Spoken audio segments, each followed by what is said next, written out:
Le manoir Ashworth se dressait, digne et gris, dans la matinée d'octobre de l'an 1818, ses fenêtres captant la lumière pâle comme des yeux vigilants. À l'intérieur de ces couloirs ordonnés, Eleanor Hartley se déplaçait comme elle l'avait fait depuis 10 ans, silencieusement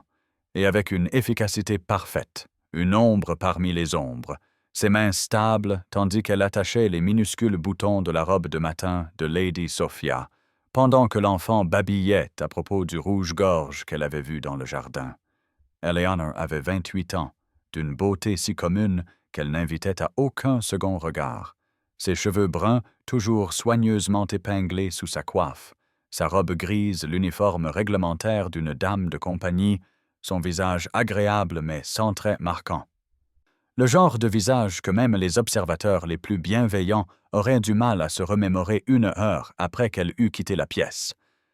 Elle servait cette maison depuis ses 18 ans, s'occupant d'abord de la défunte Lady Ashworth jusqu'à ce que cette gracieuse femme succombe à la fièvre 5 ans plus tôt, et maintenant de la douairière Lady Ashworth et plus particulièrement de la jeune Sophia, la fille de la maison âgée de 8 ans, qui au moins remarquait quand Eleanor entrait dans une pièce, qui lui souriait et lui demandait les histoires qu'Eleanor racontait d'une voix douce, tout en reprisant les ourlets déchirés et les rubans des fêtes. Eleanor connaissait chaque pièce de ce manoir, chaque lame de parquet qui craquait et chaque recoin venteux, connaissait le rythme de la maisonnée aussi intimement que son propre battement de cœur, savait quand apparaître et quand disparaître, savait comment repasser une robe pour qu'elle tombe sans un seul pli et comment coiffer des cheveux pour qu'ils tiennent toute une soirée, connaissait sa place avec la certitude d'une longue pratique et d'une résignation plus longue encore. Elle avait appris à ne pas espérer davantage, avait appris à trouver sa satisfaction dans le travail bien fait, dans les petits remerciements offerts par Lady Sophia ou la douairière, dans ces modestes gages soigneusement économisés, dans une boîte en fer blanc sous son lit étroit, dans les quartiers des domestiques. Elle avait également appris à ne pas laisser son regard s'attarder sur Lord William Ashworth lorsqu'il passait dans les couloirs ou se tenait dans le salon du matin pour examiner sa correspondance, avait appris à se faire encore plus petite et plus invisible quand il était proche, bien qu'elle ne pût s'empêcher de l'observer dans ces moments d'inattention où sa présence était si entièrement ignorée qu'elle aurait tout aussi bien pu être un meuble. C'était un bon maître, juste et équitable, jamais cruel, ponctuel pour les salaires et raisonnable dans ses attentes. Un homme de 35 ans qui portait le poids de ses domaines et de ses responsabilités, avec une compétence constante. Ses cheveux sombres touchés par un argent précoce, son expression sérieuse et distante à la manière des hommes qui ont aimé, perdu et se sont retirés dans le devoir comme une sorte d'armure. Il parlait avec bonté à sa fille, consultait respectueusement son intendant, saluait ses serviteurs comme une catégorie mais jamais comme des individus, et en 10 ans de service, Eleanor ne pouvait se souvenir d'un seul moment où Lord William Ashworth l'avait vraiment regardé, l'avait vraiment vu en tant qu'Eleanor, en tant que personne avec un nom, un cœur et une vie qui continuaient quand elle quittait sa présence. Et c'est le moment idéal pour vous abonner à notre chaîne. Chaque abonné nous rapproche du millier, ce qui nous aide à garder ces histoires vivantes et à continuer de vous les partager. Si vous avez apprécié cette vidéo, n'oubliez pas de l'aimer et de laisser un commentaire en nous disant d'où vous regardez. C'est toujours incroyable de voir jusqu'où ces récits voyagent à travers le monde. Continuons maintenant. Eleanor avait 18 ans lorsqu'elle arriva pour la première fois au manoir Ashworth au printemps de 1808, une jeune fille encore assez jeune pour nourrir les doux espoirs indéfinis que les filles de sa condition étaient autorisées à avoir, des rêves qui n'allaient pas assez haut pour inviter au reproche, mais qui existaient néanmoins dans les chambres secrètes de son cœur, où elle imaginait qu'un aimable intendant pourrait la remarquer, ou un commerçant respectable, ou même un serviteur de haut rang, qui pourrait lui offrir le mariage et un petit foyer à eux où elle pourrait être une épouse, au lieu d'être toujours une servante, toujours secondaire, toujours à l'arrière-plan de la vie des autres. Elle avait été plus jolie à l'époque, ou du moins plus jeune, ce qui dans l'économie de la valeur féminine revenait presque au même, son visage plus doux et moins résigné, ses yeux encore brillants de la possibilité que la vie puisse se déployer en quelque chose de plus qu'un labeur sans fin au service du confort d'autrui. Mais 10 ans s'étaient écoulés depuis ce printemps plein d'espoir. 10 ans à voir des filles plus jeunes arriver et attirer l'œil de tels laquais ou de tels palefreniers, 10 ans à assister au mariage des autres, debout au fond de l'église dans sa bonne robe grise, applaudissant poliment, tandis que des filles aux joues plus roses et aux rires plus prompts s'avançaient vers des avenirs qui semblaient s'éloigner d'Eleanor à chaque saison qui passait.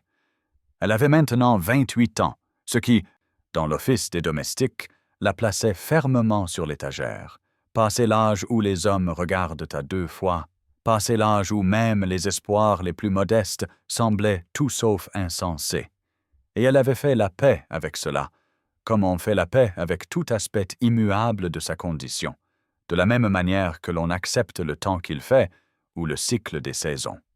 Son réconfort était son habileté, sa constance,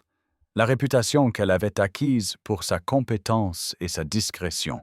et les petits gadgets hebdomadaires qu'elle mettait de côté avec une discipline soignée dans la boîte en fer blanc sous son lit, des pièces qui s'accumulaient si lentement, mais avec une telle constance qu'en 10 ans, elles étaient devenues une somme modeste. Suffisante peut-être pour un avenir qu'elle n'avait pas encore défini, mais qui vivait dans son imagination comme un cottage quelque part, un jardin, une vie qui n'appartiendrait qu'à elle seule. Sa seule véritable amie dans la maisonnée était Madame Pemberton, la gouvernante, une femme de 50 ans, aux cheveux grisaciers et au cœur bien plus tendre que ne le suggérait son visage sévère, qui avait vu quelque chose en Eleanor dès le début, une certaine qualité de constance et de dignité tranquille qui commandait le respect, et qui lui avait dit plus d'une fois qu'elle valait 10 de ces filles écervelées qui allaient et venaient, bien que de telles assurances, bien qu'aimables, ne pouvaient changer les faits fondamentaux de la situation d'Eleanor, ni restaurer les espoirs que le temps et l'invisibilité avaient lentement érodés. Lord William Ashworth se réveillait à l'aube comme il le faisait chaque matin depuis 5 ans, depuis que la fièvre avait emporté sa femme Catherine et l'avait laissé seule avec une fille de 3 ans et un domaine qui exigeait une attention constante, et il se levait de son lit avec la précision mécanique d'un homme dont les jours étaient ordonnés par le devoir plutôt que par le désir, se lavant et s'habillant avec efficacité, descendant à son bureau avant que la plupart de la maisonnée ne se soit éveillée, examinant la correspondance et les livres de comptes, tandis que le soleil d'automne rampait lentement sur le tapis persan que Catherine avait choisi dans des jours plus heureux. Il avait 35 ans, considéré par le voisinage comme un homme dans la force de l'âge, grand et bien bâti. Ses cheveux sombres grisonnant aux tempes d'une manière que les dames de qualité trouvaient distinguée, son allure grave et courtoise, sa réputation celle d'un propriétaire juste et d'un maître responsable qui gérait ses domaines avec compétence et sa maisonnée avec une bienveillance distante, jamais cruel mais jamais chaleureux, un homme qui s'était retiré dans l'armure de ses responsabilités et y avait trouvé une sorte de paix, ou du moins une absence de douleur. Ses journées suivaient un schéma invariable. Les affaires du domaine le matin, des promenades à cheval pour consulter les tenanciers ou inspecter les champs, un déjeuner souvent pris en solitaire ou avec son intendant, des après-midi consacrés à la correspondance ou à des réunions avec son homme d'affaires. Des soirées avec sa fille Sophia avant qu'elle ne soit emmenée au lit par quiconque s'occupait d'elle, puis encore du travail ou un livre dans la bibliothèque jusqu'à ce qu'il se retire. Et à travers tout cela, le personnel de maison se déplaçait autour de lui comme un orchestre bien entraîné, apparaissant quand on avait besoin d'eux et disparaissant sinon, leur visage et noms individuels, un flou d'efficacité interchangeable qu'il ne songeait jamais à examiner de plus près. En cette matinée d'octobre particulière, Il termina son examen des comptes trimestriels, satisfait que le domaine prospérait sous sa gestion, et monta à la nursery pour voir Sophia avant que ses leçons ne commencent. Il la trouva déjà vêtue d'une robe bleu pâle, ses boucles sombres soigneusement arrangées, et il l'embrassa sur le front et lui demanda ses projets pour la journée. Derrière sa fille, près de la fenêtre, une femme en robe grise se tenait tranquillement, les mains jointes, tenant un ruban qui avait manifestement juste été noué dans les cheveux de Sophia. William jeta un regard dans cette direction générale sans vraiment voir, ses yeux passant sur la servante comme on passerait sur un meuble, notant seulement que quelqu'un accomplissait sa fonction adéquatement. Sophia babilla à propos du rouge-gorge dans le jardin et demanda s'ils pourraient se promener ensemble plus tard, et William promit qu'il essayerait, bien que tous deux sussent que ses promesses étaient souvent supplantées par des affaires plus pressantes. Il quitta la nursery avec un dernier regard affectueux pour sa fille, sans jamais se concentrer sur la femme qui s'était reculée contre le mur pour lui permettre de passer, sans jamais enregistrer la compétence tranquille avec laquelle elle avait préparé son enfant pour la journée, sans jamais connaître son nom ni depuis combien de temps elle servait sa maisonnée, sans jamais imaginer que ce moment anodin contenait une présence qui, dans une quinzaine de jours, bouleverserait l'ordre soigneux de son existence. La lettre arriva par une matinée grise de la mi-octobre, livrée par le courrier hebdomadaire et remise à Eleanor par l'un des laquais, qui la regarda à peine en traversant l'office des domestiques. Elle reconnut l'écriture en pattes de mouche de sa tante sur le pli extérieur et sentit une petite pointe d'anxiété, car tante Margaret écrivait rarement et jamais sans raison. Eleanor emporta la lettre dans la petite chambre qu'elle partageait avec une autre bonne et attendit d'avoir un moment d'intimité avant de rompre le sceau. Les mots dansèrent devant ses yeux, tandis qu'elle les lisait une fois, puis une autre, à peine capable de comprendre ce que le langage formel du notaire transmettait. Sa tante était décédée paisiblement dans son sommeil 3 semaines plus tôt et, dans son testament, avait laissé à son unique nièce, Eleanor Hartley, le petit cottage du village de Millbrook, où elle avait vécu pendant 40 ans, ainsi que son contenu et une modeste somme de 200 livres qui avait été soigneusement économisée au cours d'une vie de veuvage frugal. Eleanor resta assise, très immobile, sur le bord de son lit étroit, tandis que la réalité s'abattait sur elle comme un manteau à la fois lourd et léger.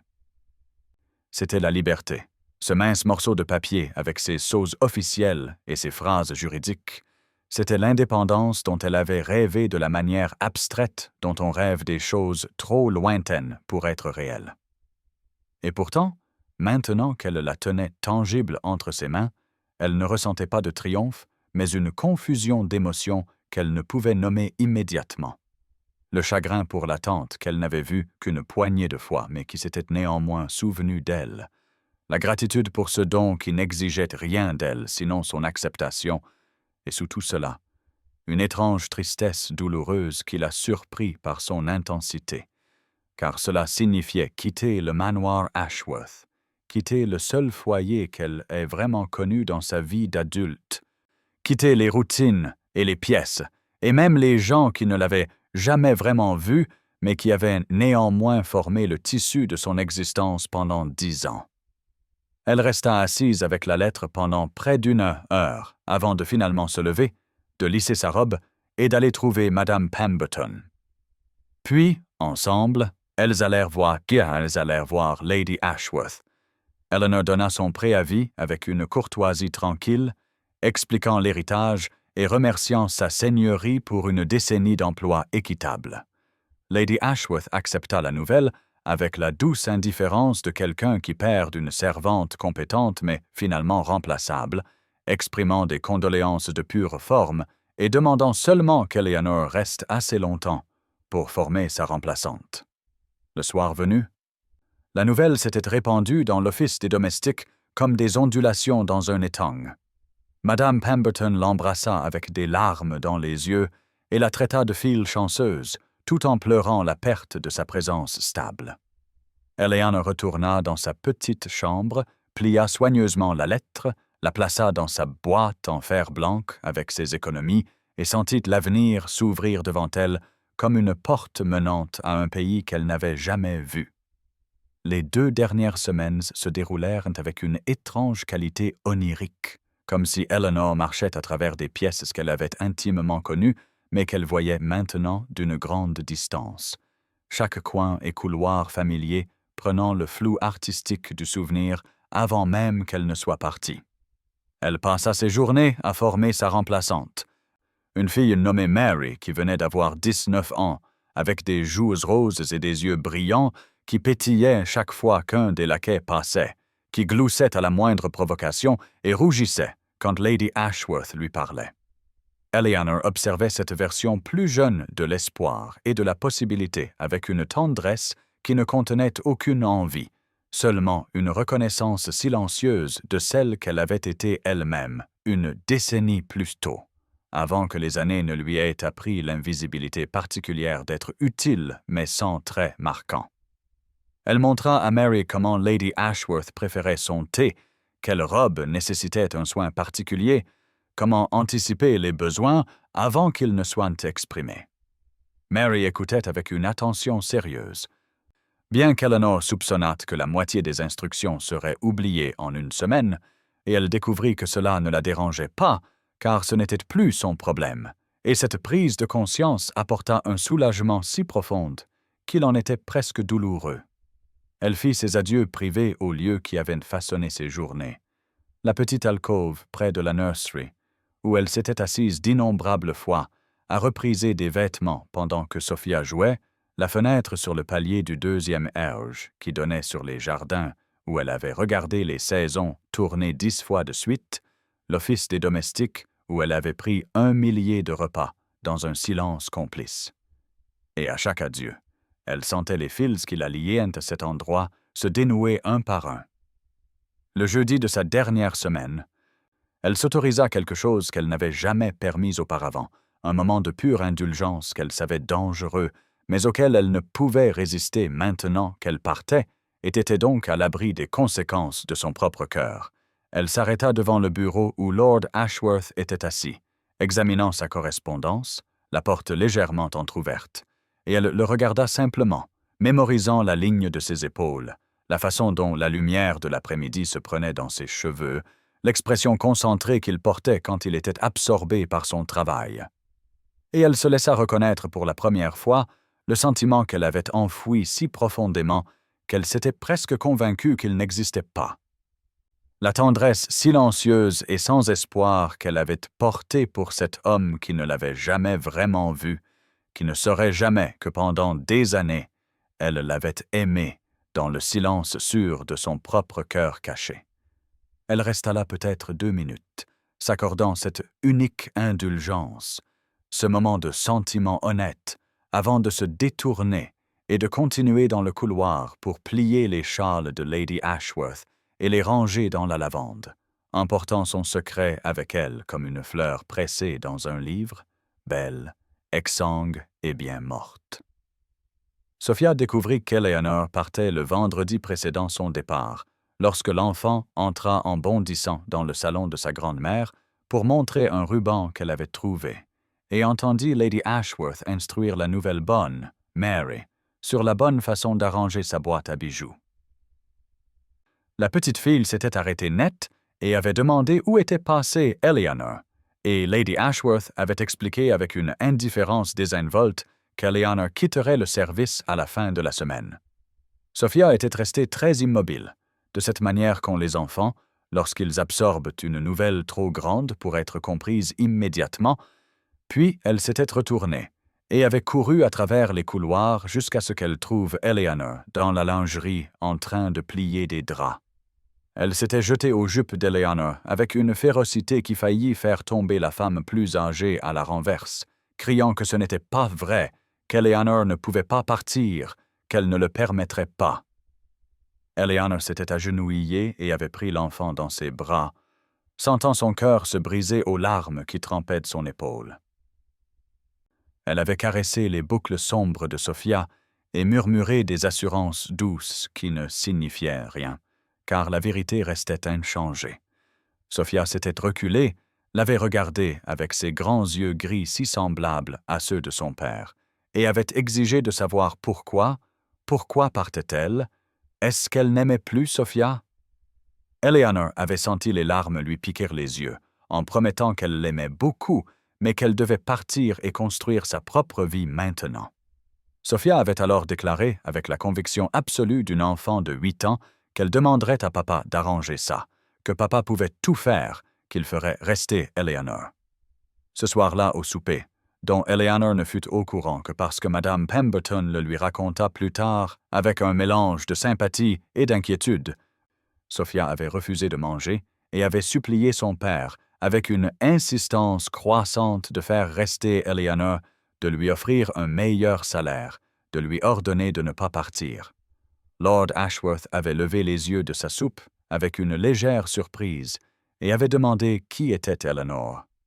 Sophia l'avait dévisagé avec incrédulité et avait crié qu'Eleanor était sa bonne, qu'elle était avec eux depuis toujours, qu'elle racontait les meilleures histoires, réparait toutes ses poupées, tressait ses cheveux chaque matin et était la personne la plus gentille de toute la maison. William avait froncé légèrement les sourcils, comme s'il cherchait dans sa mémoire un visage à attacher à ce nom. Puis il avait dit avec la douce condescendance d'un parent qui indulge l'attachement excessif d'un enfant que les domestiques allayant et venaissant, que c'était ainsi que Sophia s'attacherait à la nouvelle bonne avec le temps. La petite fille avait éclaté en nouveaux sanglots et s'était enfuie de la salle à manger, laissant son père perplexe et Lady Ashworth secouant la tête devant les drames des enfants. Eleanor passait dans le couloir adjacent à la salle à manger lorsque cette conversation eut lieu, portant une pile de linge vers l'armoire du haut, et elle avait tout entendu à travers la porte entr'ouverte. Elle était restée là, dans l'ombre, tenant son linge, et avait senti le dernier fil d'espoir insensé qu'elle ne savait même pas qu'elle portait encore se dissoudre simplement, car ces mots avaient cristallisé tout ce qu'elle avait toujours su, mais n'avait peut-être pas pleinement accepté jusqu'à ce moment. Elle n'était pas simplement invisible pour Lord Ashworth, mais essentiellement interchangeable, une fonction plutôt qu'une personne, aussi remplaçable qu'une paire de gants usés. La douleur sourde qu'elle avait nourrie devint quelque chose de plus net et de plus tranchant. Une résolution qui ne portait aucune amertume, mais seulement de la clarté, et elle avait continué à monter les escaliers d'un pas assuré, plus certaine que jamais que partir n'était pas seulement sage, mais nécessaire. Le jour du départ arriva avec la qualité particulière des matins d'automne de la fin octobre, lorsque l'air est empreint d'un froid cristallin qui rend chaque son plus aigu et chaque couleur plus vive. Eleanor se réveilla dans la petite chambre mansardée qu'elle avait occupée pendant 10 ans, se sentant comme si elle se déplaçait dans un rêve, sa modeste malle déjà faite, et attendant près de la porte, ses quelques possessions rangées avec la même efficacité soignée qu'elle avait apportée à chaque tâche dans cette maison. Elle s'habilla de sa meilleure robe de laine grise, celle qu'elle avait confectionnée elle-même 2 ans plus tôt avec du tissu acheté grâce à ses économies, et elle épingla ses cheveux châtains avec un soin particulier. Elle regarda une dernière fois la chambre vide avant de descendre pour la dernière fois l'escalier des domestiques, ses pas résonnant dans le silence matinal. Les autres serviteurs s'étaient rassemblés dans la cour malgré l'heure matinale, car Eleanor avait été bien aimée, même si elle n'avait jamais été particulièrement remarquée. Madame Pemberton se tenait au centre du groupe, les yeux rougis. Lorsque Eleanor émergea dans l'air frais du matin, la gouvernante s'avança et l'embrassa avec une fougue qui témoignait d'une affection trop profonde pour les mots, lui chuchotant qu'elle devait écrire, qu'elle devait être heureuse, qu'elle méritait toutes les bonnes choses. Le garçon d'écurie avait chargé sa malle sur la voiture de louage qui attendait près de l'entrée de la cuisine, un modeste véhicule qui la transporterait sur 20 miles jusqu'au village où sa nouvelle vie l'attendait. Eleanor faisait ses adieux discrets à la cuisinière et à la femme de chambre lorsqu'un tumulte soudain vint de la maison et que Sophia apparut, courant à travers la cour dans sa chemise de nuit blanche, ses cheveux sombres dénoués sur son dos, son visage strié de larmes. Elle se jeta sur Eleanor avec une telle force qu'Eleanor chancela en arrière et dut se raidir pour rattraper l'enfant. Sophia sanglotait qu'elle ne pouvait pas partir, qu'elle ne devait pas partir, que rien ne serait plus comme avant sans elle. Eleanor s'agenouilla dans la cour humide, serra la petite fille dans ses bras, lui caressa les cheveux et murmura des mots apaisants qui ne signifiaient rien, car la vérité restait qu'elle partait. Par-dessus les épaules tremblantes de Sophia, Eleanor vit Lord Ashworth sortir de la maison, manifestement attiré par les cris de sa fille. Il se tenait en haut des marches, regardant la scène avec une expression qu'Eleanor ne put déchiffrer. Il descendit lentement, son intention étant clairement de simplement reconnaître son départ d'un signe de tête, puis de raccompagner sa fille à l'intérieur, mais lorsqu'il atteignit la cour, quelque chose le fit s'arrêter. Et pour la première fois en 10 ans, William Ashworth regarda vraiment Eleanor Hartley, vit la façon dont elle tenait sa fille avec une infinie douceur, vit le respect sur les visages des domestiques rassemblés autour d'elle, vit la dignité tranquille de sa posture même agenouillée sur les pierres froides, et quelque chose dans sa poitrine bascula d'une manière qu'il ne comprit pas. Eleanor se dégagea doucement de l'étreinte de Sophia et se releva, lissant sa jupe de laine grise avec des mains qui ne tremblaient que légèrement. Elle se tourna pour faire face à Lord Ashworth, pleinement, pour ce qu'elle réalisa être peut-être la première et la dernière fois de toutes ces années. Elle exécuta une révérence parfaite, le genre qu'elle avait pratiqué 1 millier de fois au service, mais qu'elle n'avait jamais auparavant accompli, avec une conscience aussi aiguë de l'homme devant qui elle se courbait. En se relevant, elle leva les yeux et croisa directement son regard, et à cet instant, quelque chose passa entre eux que ni l'un ni l'autre n'aurait pu nommer. Une reconnaissance, une question, ou peut-être simplement le choc de voir véritablement un autre être humain après des années à regarder au-delà. Eleanor découvrit que ses yeux n'étaient pas du gris distant qu'elle avait observé de loin, mais qu'ils contenaient des éclats de bleu et de vert comme une mer d'hiver. William, lui, fut surpris par l'intelligence et la profondeur de son visage, par la force tranquille de son maintien, par la prise de conscience que cette femme avait été dans sa maison pendant 10 ans et qu'il ne l'avait jamais vraiment regardée. La voix d'Eleanor, quand elle parla, était douce et claire, portant à travers la cour avec une grâce qui correspondait à ses mouvements. Elle dit « Merci, Lord Ashworth, pour 10 ans d'emploi juste et équitable, pour avoir maintenu une maisonnée dans laquelle j'ai été en sécurité et traité avec respect. Je vous souhaite, ainsi qu'à Lady Sophia, tout le bonheur possible. »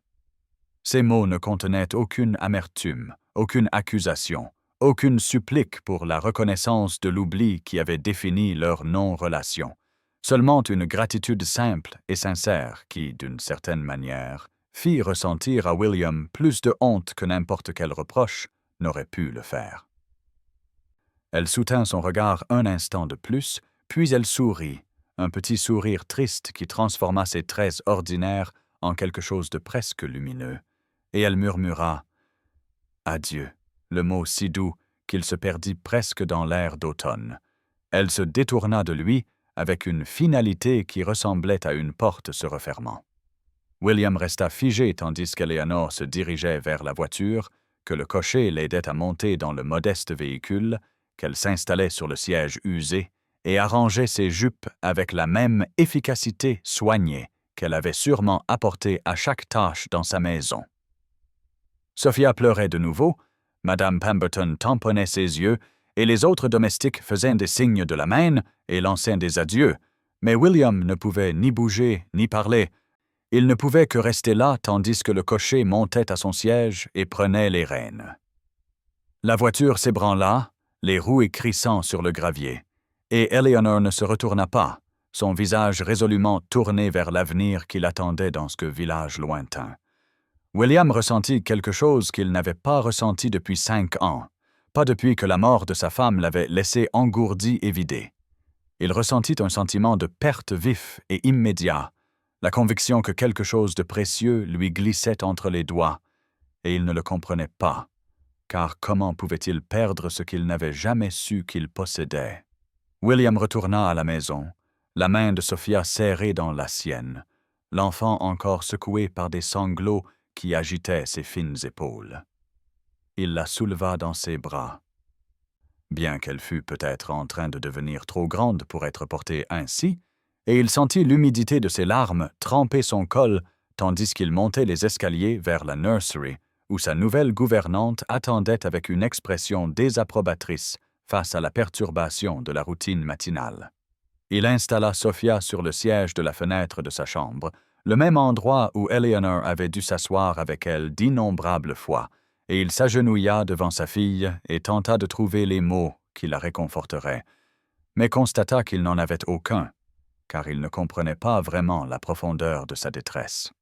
« Pourquoi mademoiselle Hartley comptait-elle tant pour toi ?» demanda-t-il doucement, essuyant ses joues tachées de larmes avec son pouce. Sophia le regarda avec des yeux qui contenaient à la fois de l'accusation et de l'incrédulité qu'il ait besoin de demander. « Elle me racontait des histoires, papa, » dit Sophia, sa voix se brisant sur les mots, des histoires de filles courageuses, d'animaux gentils et de lieux où la magie était réelle. Elle réparait mes poupées quand leurs bras se détachaient, et elle ne me grondait jamais pour mon inattention. Elle tressait mes cheveux le matin et chantait en le faisant,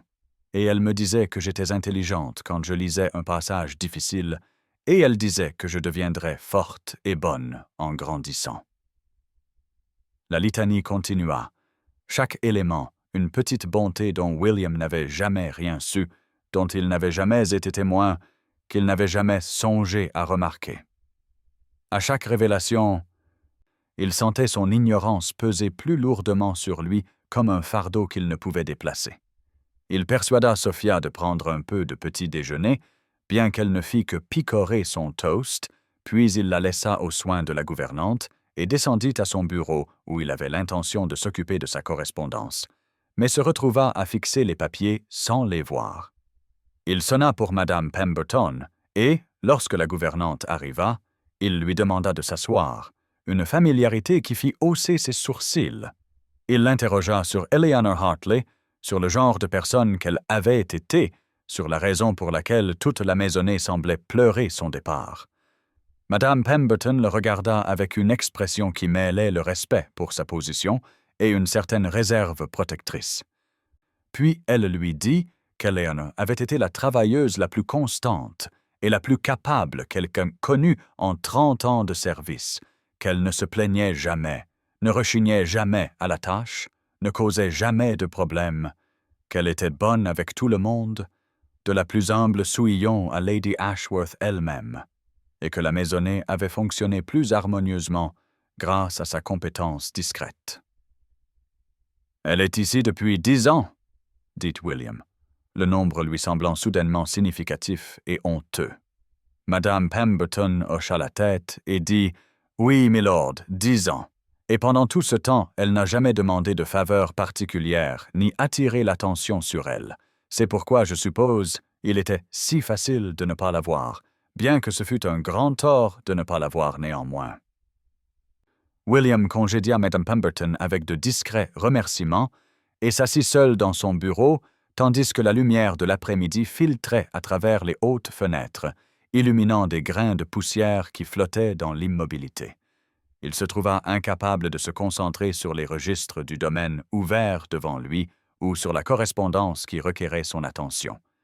Il se leva et traversa la maison sans destination particulière, se déplaçant dans des pièces qui avaient été son domaine pendant des années, et partout où il regardait, il commençait à voir des espaces qu'Eleanor Hartley avait dû occuper, des recoins, des seuils et des passages qu'elle avait dû fréquenter quotidiennement pendant qu'il passait à côté d'elle sans la voir. Il monta les escaliers jusqu'à la nursery de Sophia et se tint sur le seuil,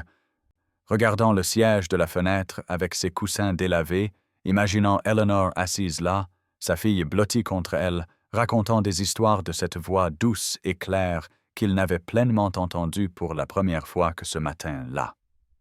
Il vit l'étagère où les poupées de Sophia étaient alignées en rangées nettes, leurs vêtements soigneusement reprisés, leurs petits membres correctement attachés, et il réalisa que les mains d'Eleanor avaient fait ce travail, que sa patience et son habileté avaient apporté du réconfort à sa fille d'une manière qu'il n'avait jamais su reconnaître. Dans le couloir, devant le salon, il s'arrêta, se souvenant maintenant d'une silhouette qu'il avait croisée d'innombrables fois, une femme en gris qui s'était écartée pour le laisser passer, qui avait fait de la révérence et gardé les yeux baissés, et il sentit une honte insidieuse de l'avoir si complètement manqué. Il retourna dans ses appartements, ouvrit le tiroir où il gardait ses mouchoirs, en sortit un et l'examina à la lumière déclinante, voyant pour la première fois la couture exquise le long de l'ourlet, le monogramme de ses initiales brodé d'un fil si fin que cela avait dû prendre des heures à réaliser. Il avait utilisé ce mouchoir une douzaine de fois, avait tenu sa perfection pour acquise, n'avait jamais demandé qui l'avait reprisé, ni remercié la personne dont le travail l'avait restauré. Il resta là, tenant le carré de lin, et sentit le poids de sa cécité s'abattre sur lui comme une chose physique. Il comprit qu'Eleanor Hartley avait donné 10 ans de sa vie à sa maisonnée, avait accompli 1 millier de bontés invisibles, avait fait en sorte que sa maison fonctionne harmonieusement et que sa fille se sente aimée, et il n'avait jamais reconnu son existence en tant que personne, plutôt qu'en tant que fonction. Le soir vint, et il ne s'habilla pas pour dîner, prenant plutôt un plateau dans son bureau. Assis près du feu alors que l'obscurité emplissait les fenêtres, il se sentit profondément agité, incapable de se fixer sur une activité ou une pensée qui ne le ramenait pas à la femme qui avait murmuré « Adieu » ce matin-là. Il essaya de se remémorer son visage tel qu'il avait été à cet instant où elle avait croisé son regard, essaya de capturer l'expression qu'il y avait vue, la dignité, la tristesse et la force tranquille. Et il réalisa qu'il oubliait déjà les détails parce qu'il ne les avait jamais vraiment appris au départ.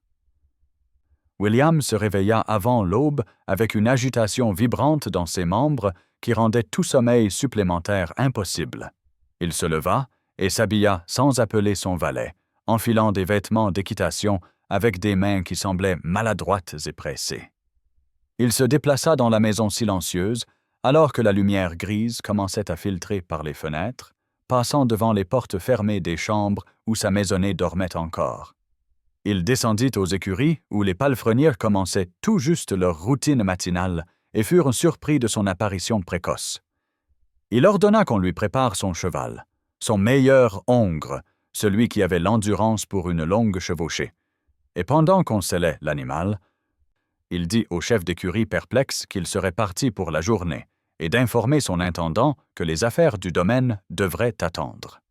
Il se mit en selle alors que le soleil perçait sur les collines de l'Est, projetant de longues ombres sur l'allée de gravier, et il pressa le cheval d'une pression de ses genoux, passant du trot au galop alors qu'il franchissait les portes du manoir et s'engageait sur la route qui menait au village où Eleanor Hartley était partie.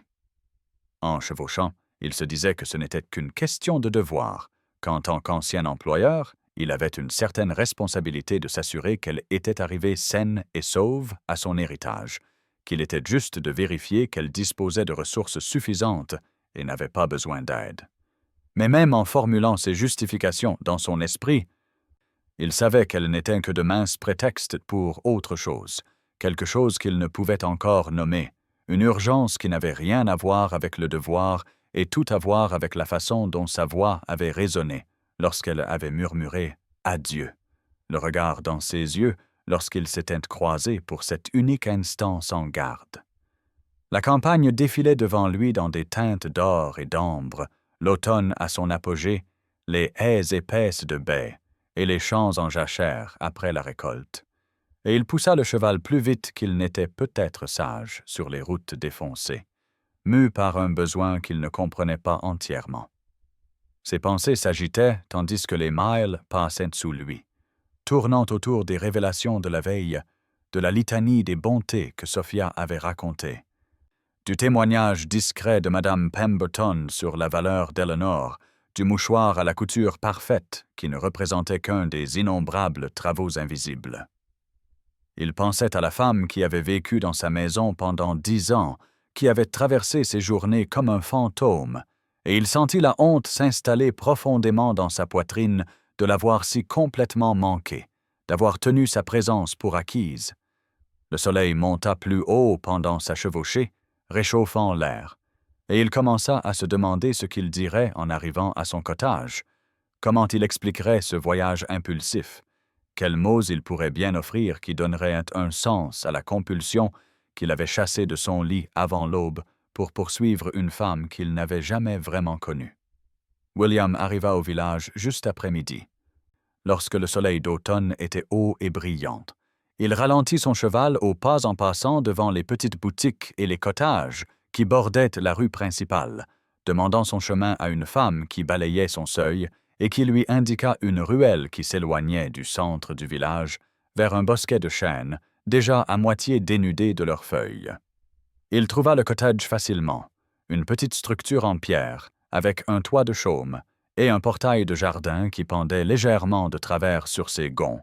Il descendit de cheval, l'attacha au poteau avant de s'arrêter pour regarder l'endroit dont Eleanor Hartley avait hérité. Voyant combien il était soigné malgré sa taille modeste, comment les parterres du jardin étaient entretenus avec soin, même si tard dans la saison, comment la fumée s'élevait de la cheminée en un mince filet constant. Il s'approcha de la fenêtre et regarda à travers le verre ondulé. Et elle était là, se déplaçant dans la petite pièce de devant, le dos tourné vers lui, arrangeant des livres sur une étagère. Il fut frappé de voir à quel point elle paraissait différente dans cet espace, qui était entièrement le sien. Au manoir, elle s'était toujours tenue avec une immobilité particulière, une façon d'occuper un minimum d'espace, de se faire petite et discrète. Mais ici, dans son cottage, elle se déplaçait avec une fluidité qu'il n'avait jamais vue, ses épaules détendues, ses gestes lents. Et il y avait quelque chose dans son expression lorsqu'elle se tourna vers la lumière qui lui coupa le souffle, une douceur et une ouverture qui transformaient entièrement ses traits. Il réalisa qu'il la fixait et recula de la fenêtre, soudain incertain de ce qu'il faisait là, de ce qu'il pourrait bien dire pour expliquer sa présence. Mais il avait chevauché pendant des heures et ne pouvait pas simplement rebrousser chemin sans lui parler. Il se dirigea donc vers la porte et frappa, entendant le son résonner dans le calme de l'après-midi. Il y eut une pause, puis des pas, et la porte s'ouvrit. Eleanor se tenait devant lui, la main encore sur le loquet, ses yeux s'écarquillant de choc et de confusion, en le reconnaissant. Il la vit regarder derrière lui comme si elle s'attendait à voir d'autres personnes, une voiture, une délégation, avant que son regard ne revienne sur son visage avec une expression d'un tel désarroi qu'il se sentit sot et importun. Elle fit une révérence automatiquement, un geste si ancré qu'elle l'exécuta même ici, sur le seuil de sa propre porte, et elle prononça son nom avec une question dans la voix. « Lord Ashworth, y a-t-il un problème? Sophia va-t-elle bien? » Il réalisa qu'elle ne pouvait concevoir aucune autre raison à sa présence qu'une crise ou une catastrophe. Il retira son chapeau et demanda s'il pouvait lui parler, entendant la formalité dans sa propre voix. Eleanor n'hésita qu'un instant avant de reculer et d'ouvrir plus grande la porte, lui faisant signe d'entrer dans son petit salon d'une main qui tremblait légèrement, le visage rougi de confusion et de ce qui aurait pu être de la peur. Eleanor désigna la seule chaise près de la cheminée, où un modeste feu crépitait contre le froid de l'après-midi, et William s'assit, car rester debout semblait accroître la gêne entre eux. Elle resta debout un moment, avant de se percher sur le bord d'un petit tabouret en bois, ses mains jointes sur ses genoux dans cette attitude familière d'attente patiente qu'il reconnaissait maintenant comme la posture qu'elle avait tenue pendant toutes ces années au manoir. Il s'éclaircit la gorge et lui demanda si elle allait bien, si le voyage avait été difficile, si le cottage était en bon état, entendant sa propre voix prendre la cadence formelle qu'il utilisait pour inspecter le domaine ou s'adresser au tenancier. Asta Taras. Eleanor répondit à chaque question avec une assurance tranquille, lui disant que le voyage s'était déroulé sans incident, que le cottage était petit mais solide, qu'elle avait tout ce dont elle avait besoin. Elle le remercia de nouveau pour les années d'emploi équitable, pour les salaires payés promptement, pour une maisonnée gérée avec justice et ordre. Sa gratitude était si sincère et si complète qu'elle le fit se sentir pire plutôt que mieux, lui fit prendre conscience du peu qu'il lui avait réellement donné, au-delà des exigences de base d'un employeur décent. Un silence s'installa entre eux, gênant et lourd. William regarda autour de la petite pièce, voyant ses quelques possessions arrangées avec soin. Une pile de livres sur l'étagère, un panier de couture près de l'âtre, un vase avec des branches de fin d'automne sur la petite table. Il réalisa qu'il n'avait aucune raison légitime d'être assis dans son salon, aucune excuse qui résisterait à l'examen pour expliquer pourquoi il avait chevauché pendant des heures pour voir une femme qui avait été son employée et qui était maintenant simplement une personne libre vivant sa propre vie. Il devrait se lever, prendre congé, retourner dans son propre monde et la laisser au sien. Mais au lieu de cela, il se surprit à poser une question qui venait de quelque part de plus profonde que la courtoisie ou le devoir, demandant pourquoi elle était partie, pourquoi elle avait choisi de s'en aller alors qu'elle aurait pu rester en sécurité et dans le confort au manoir. Eleanor le regarda, la surprise évidente dans ses grands yeux. Elle semblait évaluer s'il voulait vraiment une réponse ou s'il faisait simplement la conversation. Après un long moment, elle dit avec précaution qu'elle avait été reconnaissante pour son poste, qu'elle avait beaucoup appris et avait été traitée équitablement, mais que 10 ans était une longue période à vivre au même endroit et qu'elle avait senti qu'il était temps de changer. Sa réponse était diplomatique et fade, le genre de réponse qu'une servante donne pour détourner une enquête plus approfondie. William le reconnut comme tel et sentit la frustration monter en lui, car il n'avait pas fait tout ce chemin pour des plaisanteries et des évasions. Il se pencha en avant et dit avec plus d'intensité qu'il ne l'avait prévu qu'il souhaitait vraiment savoir, qu'il demandait sérieusement « Pourquoi était-elle vraiment partie ?» Eleanor le regarda pendant un long moment, ses mains toujours jointes sur ses genoux. Il pouvait la voir peser quelque chose derrière ses yeux, une décision quant à savoir si elle devait lui offrir la vérité ou continuer avec les évasions prudentes qui l'avaient protégé tout au long de ses années de service. Puis quelque chose dans son expression changea. Elle se redressa légèrement sur son tabouret et parla avec une honnêteté tranquille qui ne contenait aucune amertume, mais seulement une sorte de clarté lasse. Elle lui dit qu'elle avait servi sa maisonnée pendant 10 ans, qu'elle avait tiré fierté de son travail et avait été reconnaissante pour le traitement équitable et les salaires payés à temps, qu'elle ne nourrissait aucun ressentiment envers lui ou sa famille. Mais, quelque part au cours de ces 10 ans, elle avait réalisé qu'elle était devenue invisible, non seulement pour la famille qu'elle servait, mais progressivement aussi pour elle-même. Elle dit qu'elle traversait les pièces et les couloirs sans que personne ne tourne la tête, qu'elle pouvait se tenir en marge d'une conversation et rester entièrement ignorée, qu'elle avait appris à se déplacer dans le manoir comme un fantôme qui accomplissait des tâches mais ne laissait aucune impression de sa présence, et que cette invisibilité était devenue si complète qu'elle avait commencé à oublier qu'elle était une personne qui pouvait être vue. Sa voix resta stable pendant qu'elle parlait,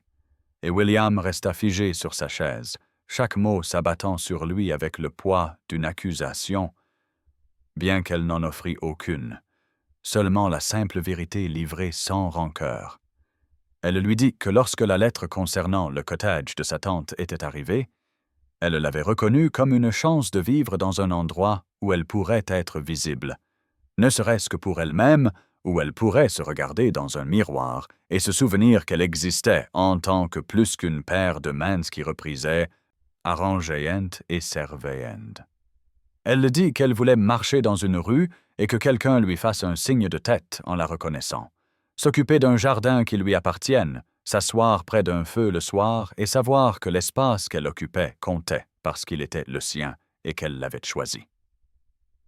Elle lui dit que son départ n'avait pas été un acte de rébellion ou d'insatisfaction à l'égard de son poste, mais simplement un choix de redevenir réelle, de sortir de l'ombre pour entrer dans une vie où elle pourrait être vue.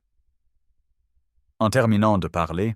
elle croisa son regard avec une dignité presque insupportable dans sa force tranquille,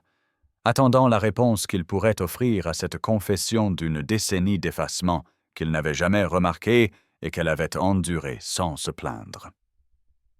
William resta assis en silence pendant ce qui sembla une éternité, le poids de ses paroles s'abattant sur lui comme une neige épaisse s'accumulant sur un sol gelé. Il comprit avec une clarté soudaine et terrible qu'il lui avait infligé cette invisibilité. Pas rien de plus que sa propre cécité, sa propre supposition confortable que les gens qui le servaient n'étaient que des fonctions plutôt que des âmes avec leurs propres paysages intérieurs et leurs propres désirs. Il regarda Eleanor, assise sur son modeste tabouret dans ce petit cottage qui représentait sa tentative d'exister. Et il sentit la honte le brûler, non pas l'embarras poli d'un faux pas social, mais quelque chose de plus profond et de plus douloureux, la reconnaissance d'un échec moral qu'il ne savait pas qu'il commettait. Il voulait s'excuser, mais les mots semblaient inadéquats, voulait se défendre, mais il n'y avait aucune défense. Alors, au lieu de cela, il se retrouva à se pencher en avant sur sa chaise et à demander, avec une humilité qui semblait inconnue sur sa langue, si elle voulait bien lui parler d'elle, vraiment d'elle, des choses qu'il aurait dû savoir et n'avait jamais demandées. Eleanor parut surprise par la question, ses mains se crispant brièvement sur ses genoux. Il pouvait l'avoir évaluée si c'était un intérêt sincère ou simplement une politesse aristocratique, mais quelque chose dans son expression dut la convaincre, car, après un moment, elle commença à parler, d'abord avec hésitation, puis avec une aisance croissante. Elle lui parla de son enfance dans un petit village très semblable à celui-ci, fille d'un maître d'école qui lui avait appris à lire et à écrire et à aimer les livres malgré leurs modestes circonstances, et de sa mère qui était habile de ses doigts et lui avait transmis ce don ainsi que l'amour de créer de la beauté à partir de matériaux simples. Elle parla de la mort de son père quand elle avait 16 ans, de la maladie de sa mère qui s'ensuivit, et de la nécessité qui l'avait conduite au service à 18 ans, emportant avec elle l'éducation et les compétences qui la distinguaient de beaucoup dans sa position, mais qui rendaient aussi son isolement plus aigu, car elle pouvait voir et comprendre la distance entre ce qu'elle était et ce qu'elle aurait pu être dans d'autres circonstances. William écouta avec une attention qu'il avait rarement accordée à quiconque. Entendant non seulement les faits de son histoire, mais aussi l'intelligence tranquille dans sa façon de parler, la grâce avec laquelle elle décrivait les difficultés sans apitoiement sur son sort, la dignité qu'elle maintenait même en racontant sa descente de fille, de maître d'école à dame de compagnie, dont l'existence n'était remarquée que lorsqu'elle manquait à une tâche. Elle lui parla des livres qu'elle avait réussi à lire au fil des ans, empruntés à la bibliothèque du manoir quand personne ne regardait, et des petits rêves qu'elle avait nourris dans l'intimité de ses propres pensées, des rêves d'un jardin qu'elle pourrait entretenir et d'une fenêtre où elle pourrait s'asseoir pour lire sans avoir besoin de permission. Pendant qu'elle parlait, William se surprit non seulement à l'écouter, mais aussi à la voir vraiment. Reconnaissant la profondeur et la richesse de la personne qui avait traversé sa maison comme un fantôme pendant 10 ans, alors qu'il avait regardé à travers elle, comme si elle était faite d'air. La lumière de l'après-midi s'était muée en celle du soir lorsque William se leva enfin de sa chaise. Eleanor se leva également, lissant ses jupes, avec des mains qui tremblaient légèrement de la vulnérabilité d'avoir parlé si ouvertement à un homme qui, jusqu'à la veille, connaissait à peine son nom. William se dirigea vers la porte du petit salon mais s'arrêta, la main sur le cadre, se retournant pour la regarder avec une expression qui contenait quelque chose qu'elle ne pouvait pas tout à fait lire, un mélange de honte, d'émerveillement et d'autres choses qui fit battre son cœur plus vite malgré ses efforts pour rester calme. Il demanda, sa voix basse et incertaine d'une manière qu'elle ne lui avait jamais entendue auparavant, s'il pouvait lui rendre visite à nouveau. Eleanor sentit la question s'abattre sur elle comme un poids physique, la confusion l'inondant, car elle ne pouvait imaginer à quoi servirait une telle visite. Elle lui rappela, en gardant son ton doux mais ferme, qu'il était un lord et elle une ancienne servante, que la gentillesse qui avait motivé sa visite aujourd'hui avait été plus que généreuse, mais qu'il ne pouvait sûrement y avoir aucune raison pour lui de revenir. Aucune base convenable pour une connaissance continue entre deux personnes dont les rangs étaient si vastement différents. William la regarda pendant un long moment, et elle le vit lutter avec quelque chose. Une délibération interne qui se jouait sur ses traits avant qu'il ne reparle. Il lui dit qu'il aimerait mieux la connaître, si elle le permettait, que leur conversation d'aujourd'hui avait été l'échange le plus sincère qu'il se souvienne avoir eu depuis des années, et qu'il se trouvait peu disposé à ce que ce soit le dernier.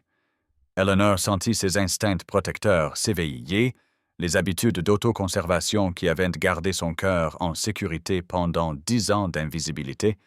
et elle lui demanda directement pourquoi un homme de sa position souhaiterait connaître une femme de la sienne, ce qu'il espérait gagner d'une amitié si improbable.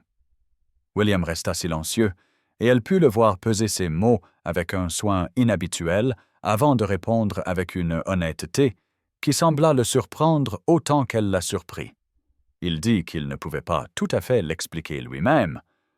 qu'il savait seulement qu'il avait traversé sa vie comme sous l'eau depuis 5 ans, depuis la mort de sa femme, accomplissant ses devoirs et s'occupant de sa fille, mais ne ressentant rien profondément, ne voyant rien clairement. Et que, d'une manière ou d'une autre, dans l'espace de ce seul après-midi passé à l'écouter parler, il avait senti quelque chose changer, comme s'il était soudainement remonté à la surface et avait pris sa première vraie respiration depuis des années. Il lui dit qu'il avait l'impression d'avoir été endormi et de venir de se réveiller. Et bien qu'il ne puisse expliquer ce que cela signifiait ou ce qu'il demandait, il savait seulement qu'il demandait, qu'il voulait la chance de continuer ce qui avait commencé aujourd'hui dans ce petit salon de cottage. Eleanor resta très immobile,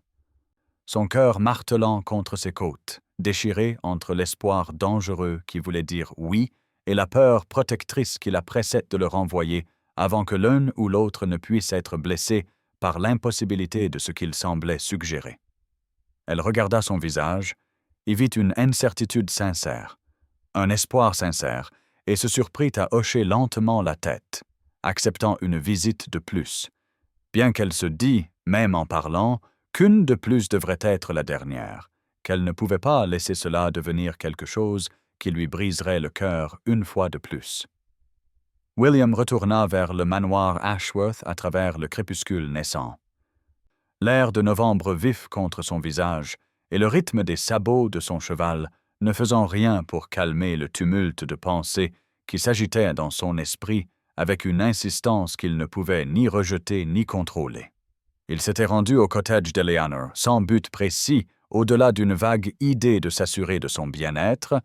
mais il revenait avec quelque chose de bien plus troublant, le sentiment que la structure soignée de sa vie s'était fissurée, et qu'à travers cette fissure, il pouvait voir des possibilités qu'il n'avait pas imaginées exister encore pour lui.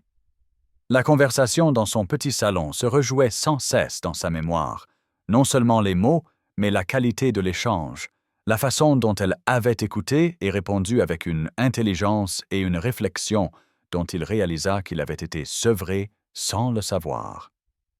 Il pensa aux années écoulées depuis la mort de Catherine, à la manière dont il s'était replié sur le devoir et la routine, s'occupant de Sophia et gérant le domaine avec compétence mais sans joie, traversant chaque journée comme si c'était une tâche à accomplir plutôt qu'une vie à vivre. Eleanor avait dit qu'il semblait avoir été endormi, et l'observation l'avait frappé avec la force de la vérité, car c'était exactement ce qu'il ressentait, comme s'il avait traversé son existence dans une sorte de sommeil éveillé et venait seulement d'ouvrir les yeux pour découvrir que le monde contenait plus que ce qu'il s'était permis de voir.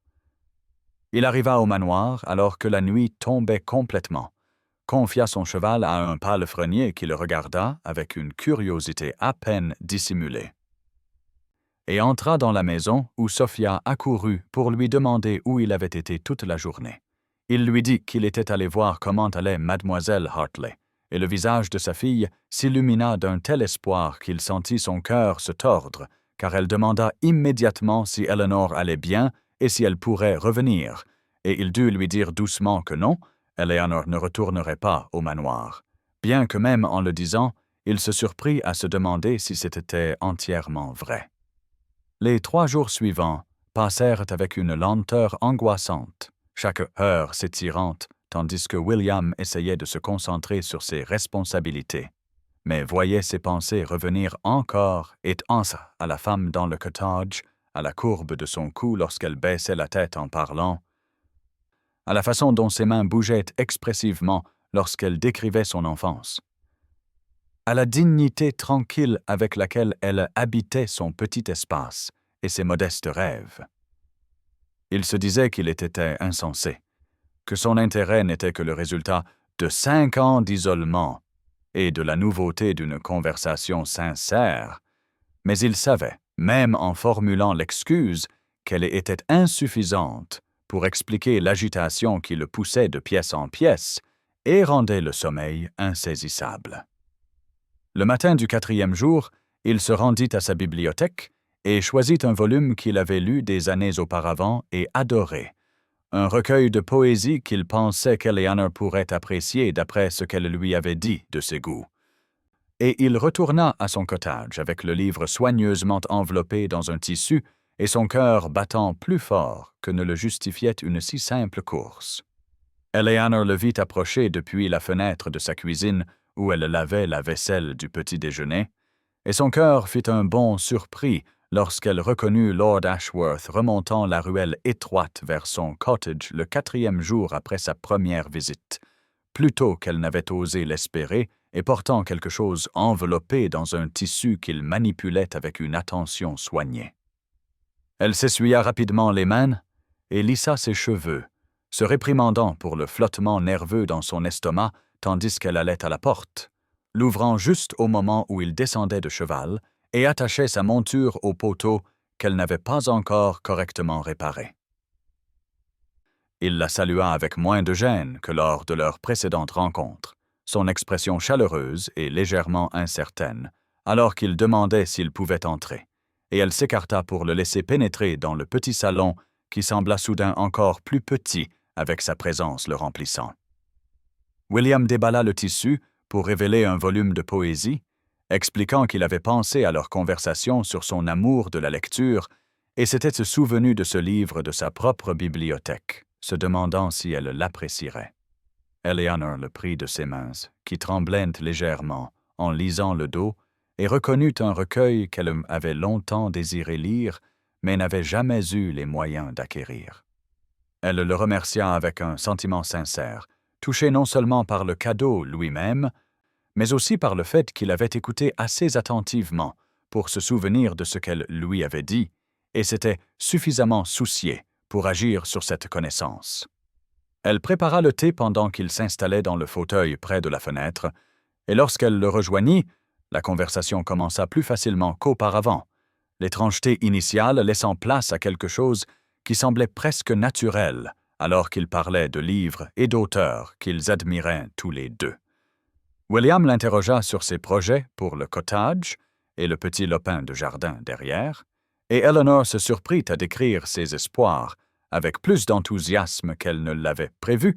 lui disant qu'elle pensait pouvoir prendre des travaux de reprisage et de couture du village, qu'elle avait toujours été habile de ses doigts et pourrait créer un modeste commerce, et qu'elle voulait planter des légumes au printemps pour réduire son besoin d'acheter de la nourriture au marché. Il écouta avec une attention qui lui fit sentir que ses petits rêves contents, que la vision de sa modeste vie indépendante était digne de respect plutôt que de pitié, et il lui dit qu'il admirait son courage de construire quelque chose d'entièrement à elle, après tant d'années de service aux autres. Ils parlèrent jusqu'à ce que la lumière de l'après-midi commence à filtrer, dorée, par la fenêtre. Et Eleanor réalisa avec surprise que des heures s'étaient écoulées en ce qui semblait de simples minutes, que la contrainte qu'elle avait ressentie lors de sa première visite s'était dissoute en quelque chose de plus chaleureux et de plus confortable. Lorsque William se leva enfin pour partir, il s'arrêta à la porte et demanda, avec une timidité presque enfantine, s'il pouvait revenir la semaine suivante. Eleanor sentit sa prudence soigneusement gardée vaciller en acceptant, le regardant s'éloigner à cheval avant de retourner à son cottage, où elle s'assit avec le livre de poésie sur ses genoux et s'autorisa, pour la première fois depuis son départ du manoir Ashworth, à se demander si peut-être quelque chose d'impossible ne luttait pas pour devenir possible. Les visites de William devinrent aussi régulières que le cycle des saisons, commençant par ce deuxième appel où il apporta le livre de poésie et se prolongeant au fil des semaines suivantes, tandis que l'automne s'approfondissait pour laisser place au premier souffle froid de l'hiver. Il venait une fois par semaine au début, toujours l'après-midi lorsque la lumière dorée filtrait à travers les petites fenêtres d'Eleanor, puis 2 fois par semaine lorsque novembre céda la place à décembre et que les arbres nus se dressent, austères, contre des cieux gris. Il apportait des livres à chaque fois, des volumes de sa bibliothèque qu'il pensait qu'elle pourrait apprécier, et il s'asseyait dans son salon, le thé refroidissant entre eux, tandis qu'ils discutaient de littérature et d'idées avec une aisance qui les surprenait tous les deux. Eleanor découvrit que sous l'extérieur réservé de William et ses manières de lord se cachait un homme d'une curiosité et d'une réflexion sincère, quelqu'un qui avait beaucoup lu et réfléchi profondément à ses lectures, qui lui demandait son opinion comme si elle comptait, et écoutait ses réponses avec une attention qui lui donnait l'impression que ses pensées avaient du poids et de la valeur. William découvrit qu'Eleanor possédait non seulement de l'intelligence, mais aussi de l'esprit,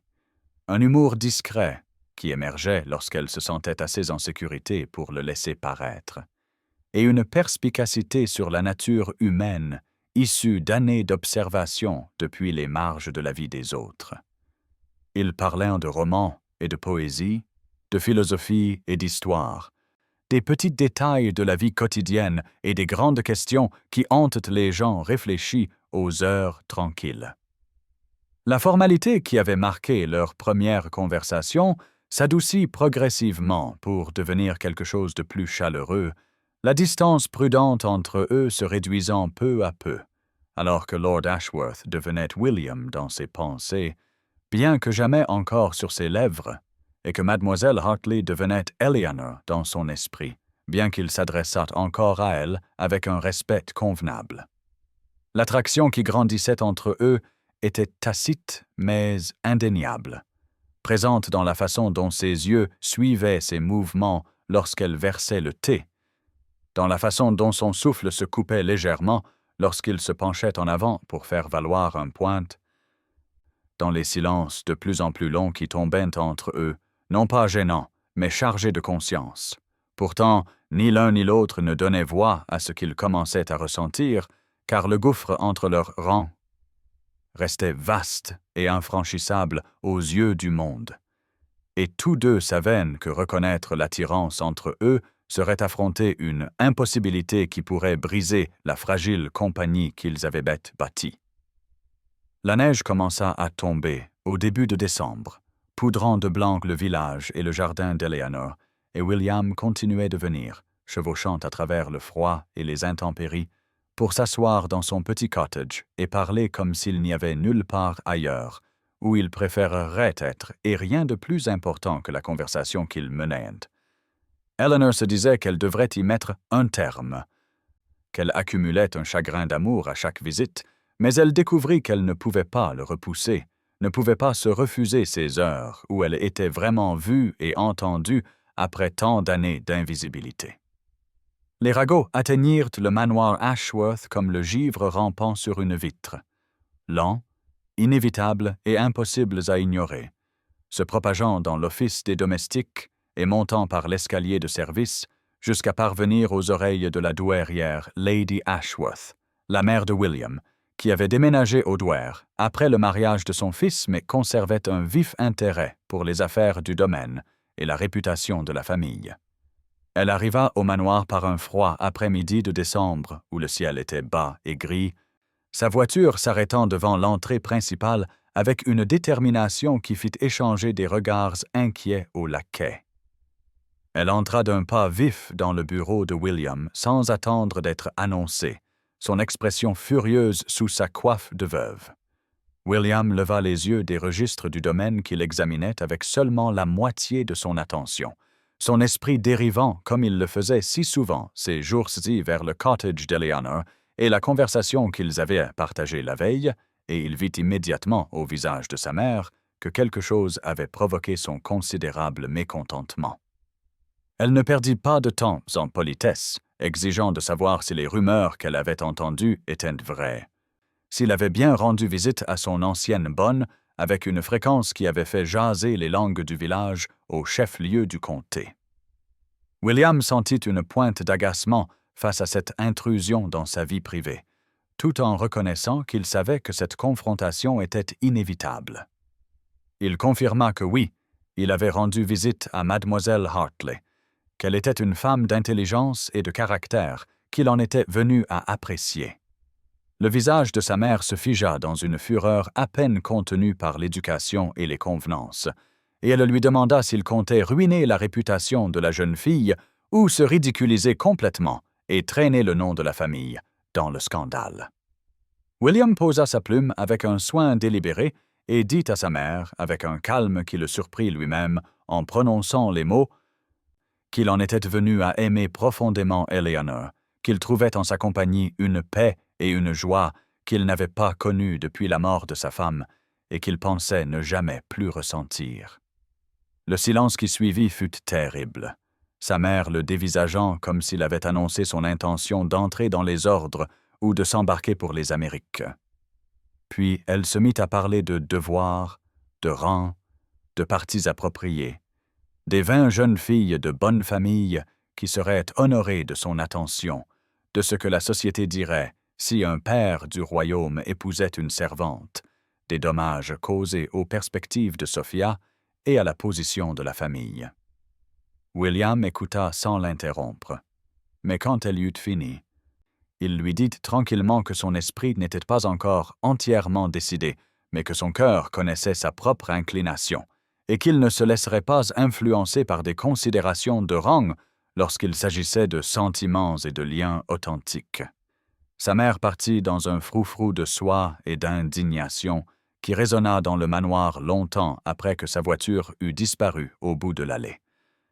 Eleanor entendit les ragots par un après-midi gris de décembre, alors qu'elle se rendait au marché du village pour acheter du fil et du thé, son panier au bras et la tête baissée contre le vent froid qui descendait des collines et faisait cliqueter les branches nues au-dessus d'elle.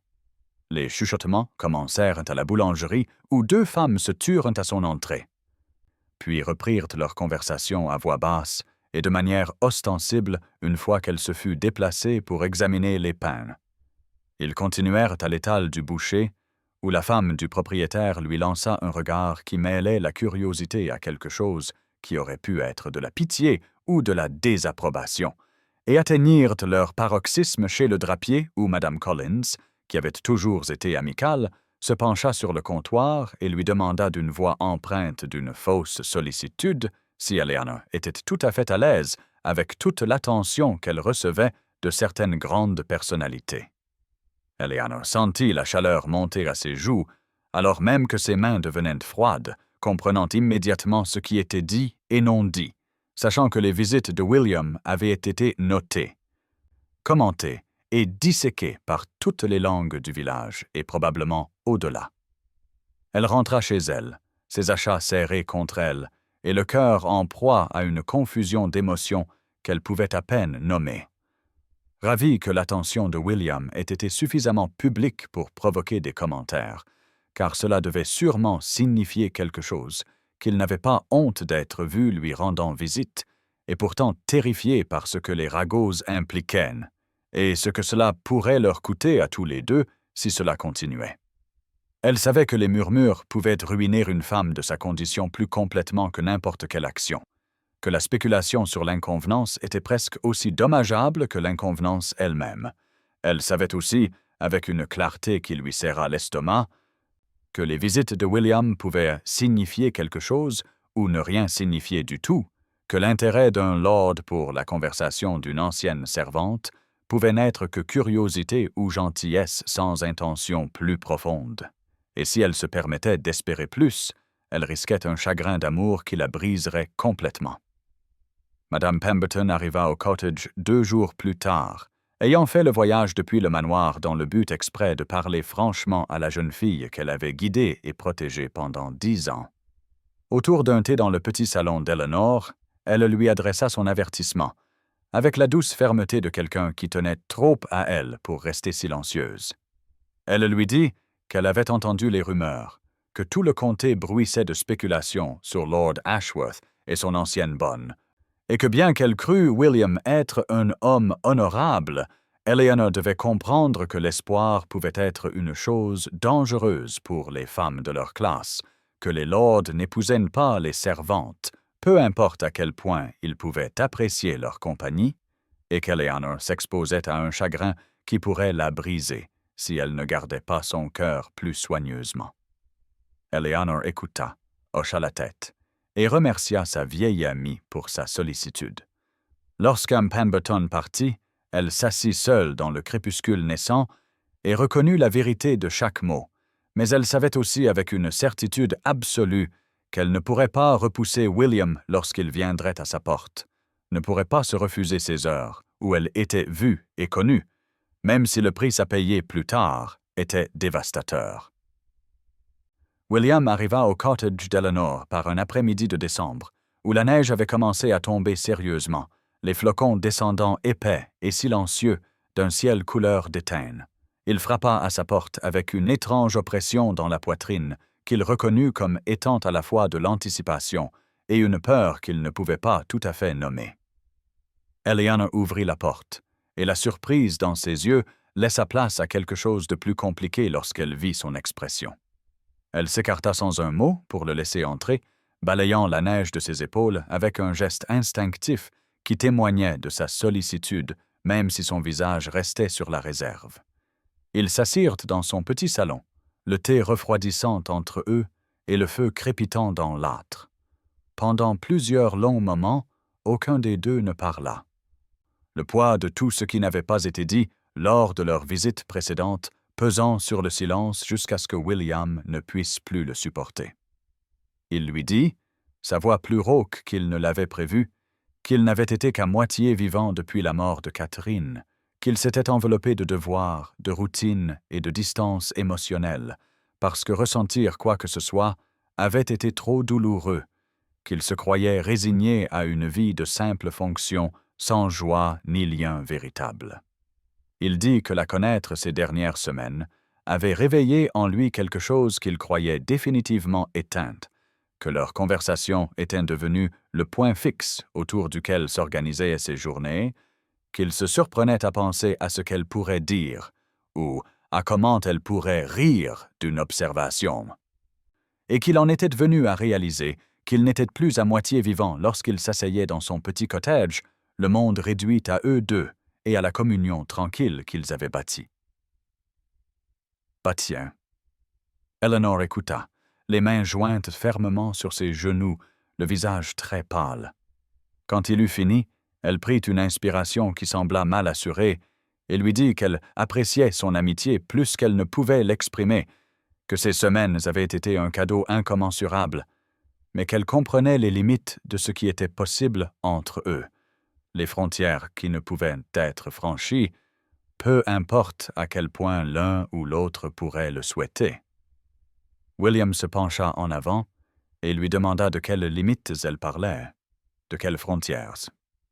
Il y avait une intensité dans son regard qui fit battre le cœur d'Eleanor si fort qu'elle était certaine qu'il devait l'entendre. Elle se sentit en équilibre au bord de quelque chose de vaste et de terrifiant, le choix entre se protéger et dire une vérité qui pourrait tout briser. Et lorsqu'elle ouvrit la bouche, elle n'était pas tout à fait certaine du chemin qu'elle choisirait, jusqu'à ce que les mots commencent à émerger, calmes, prudents et chargés de tout le désir qu'elle avait si désespérément essayé de réprimer. Eleanor parla avec une assurance qui la surprit, étant donné la vitesse à laquelle son cœur battait. Elle dit à William qu'elle avait besoin qu'il comprenne ce qu'il demandait en parlant de limites et de frontières, qu'elle était une ancienne servante et lui un lord, que le monde dans lequel il vivait ne permettait pas de telles unions, peu importe à quel point deux personnes pouvaient apprécier la compagnie l'une de l'autre ou trouver de la joie dans la conversation. Elle dit qu'elle ne serait pas son secret, qu'elle n'accepterait pas de visites clandestines qui deviendraient de plus en plus fréquentes et intimes jusqu'à l'inévitable découverte et le scandale, qu'elle ne deviendrait pas un objet de pitié ou de mépris dans le village, ou une source de honte pour lui lorsque la société lui tournerait le dos, car elle avait passé trop d'années à être invisible pour devenir volontairement quelque chose de pire, quelque chose dont on chuchoterait sur un ton de jugement et de dédain. Elle lui dit que s'il l'appréciait vraiment, si leur amitié signifiait pour lui ne serait-ce qu'une fraction de ce qu'elle en était venue à signifier pour elle, alors il devait aussi respecter la réalité de leur situation, le gouffre qui séparait leurs ranks et les conséquences qui s'abattraient sur eux deux, mais plus lourdement sur elle, s'ils se permettaient de franchir des lignes que la société avait tracées avec une clarté absolue. William écouta sans l'interrompre, son regard ne quittant jamais son visage. Quand elle eut fini, il resta silencieux un long moment, la lumière du feu projetant des ombres sur ses tresses et la neige tombant régulièrement derrière la fenêtre. Puis il se pencha en arrière dans son fauteuil et hocha lentement la tête, comme s'il reconnaissait la vérité de tout ce qu'elle avait dit. Il lui dit qu'elle avait raison, que le monde s'y opposerait, que sa famille serait consternée, que la société les condamnerait et que les ragots seraient vicieux et incessants. Eleanor sentit quelque chose en elle commencer à s'effondrer, car c'était la confirmation qu'elle attendait, la reconnaissance que ce qui existait entre eux ne pouvait aller plus loin. Mais alors William se pencha de nouveau en avant, les yeux intenses et la voix basse et pressante, et il dit qu'il avait passé ces 5 ans à vivre selon le devoir, les convenances et les attentes de son rang, qu'il avait tout fait correctement et de manière appropriée, et qu'il avait été mort à l'intérieur pendant tout ce temps, traversant ses journées comme un fantôme dans sa propre vie, et qu'il ne retournerait pas, ne pouvait pas retourner, à cela maintenant qu'il avait trouvé quelque chose de réel. Il lui posa une question qui fit vaciller la pièce autour d'elle, lui demandant si elle pouvait l'aimer, rang et société mis à part, s'il y avait la moindre possibilité que son cœur puisse répondre au sien, car il avait besoin de savoir si la barrière entre eux était seulement extérieure, ou si c'était aussi une question de ses propres sentiments. Eleanor se trouva incapable de détourner le regard, incapable de convoquer le retranchement protecteur sur lequel elle s'était appuyée pendant tant d'années, et elle comprit que c'était le moment où elle devait choisir entre la sécurité et la vérité, entre la préservation soignée de sa dignité et la vulnérabilité terrifiante d'une réponse honnête. Eleanor choisit la vérité, choisit la vulnérabilité terrifiante de l'honnêteté plutôt que la sécurité froide du retranchement. Elle dit à William, d'une voix qui tremblait malgré ses efforts pour la stabiliser, qu'elle l'avait aimé, silencieusement et sans espoir, de loin, pendant plus d'années qu'elle ne pouvait l'admettre confortablement, qu'elle l'avait observé se déplacer dans les couloirs du manoir Ashworth avec une dévotion silencieuse qu'elle n'avait jamais osé nommer, même à elle-même, car le nommer aurait rendu la douleur de l'invisibilité insupportable. Elle dit qu'elle avait connu chaque expression qui traversait son visage, qu'elle avait appris à lire ses humeurs, à la posture de ses épaules, ou à la façon dont il tenait sa plume lorsqu'il travaillait tard dans son bureau, qu'elle avait mémorisé le son de sa voix et la cadence particulière de ses rares rires, et qu'elle était partie non pas parce qu'elle avait cessé de l'aimer, mais parce que le poids d'aimer tant quelqu'un qui ne savait pas qu'elle existait était devenu un fardeau qu'elle ne pouvait plus porter sans se perdre entièrement. Elle lui dit que son attention maintenant, ses visites, ses conversations et la façon dont il la regardait comme si elle était quelqu'un qui valait la peine d'être vu, était à la fois l'accomplissement de tous les rêves secrets qu'elle avait nourris et une source de terreur si profonde qu'elle lui coupait le souffle. Car elle comprenait avec une clarté douloureuse le prix qu'il paierait s'il continuait sur cette voie, le scandale, le rejet et la perte de son rang qui suivrait toute connexion plus profonde entre eux. William écouta avec une intensité qui rendit l'air entre eux électrique. Quand elle eut fini, il tendit la main à travers le petit espace qui les séparait et prit la sienne. Le premier vrai contact qu'ils aient partagé, ses doigts chauds et solides autour des siens, d'une manière qui lui coupa le souffle et fit bégayer son cœur par la simple énormité de la chose. Il lui dit, la voix rauque d'émotion, qu'il ne vivrait plus une demi-vie, qu'il avait passé 5 ans en tant que fantôme traversant des jours sans signification ni joie, et que la connaître lui avait rendu quelque chose d'essentiel qu'il croyait perdu à jamais, non seulement le bonheur, mais la capacité au bonheur, non seulement la connexion, mais le désir de connexion. Il dit qu'il comprenait qu'elle avait peur, qu'il avait peur aussi, mais qu'il avait appris à travers le deuil et la perte que la plus grande tragédie n'était pas le jugement de la société, mais l'échec à tendre la main vers ce qui compte quand cela est offert, et qu'elle comptait. Elle comptait plus que les convenances, les conventions ou les opinions étroites de gens qui n'avaient jamais pris la peine de voir sa vraie valeur.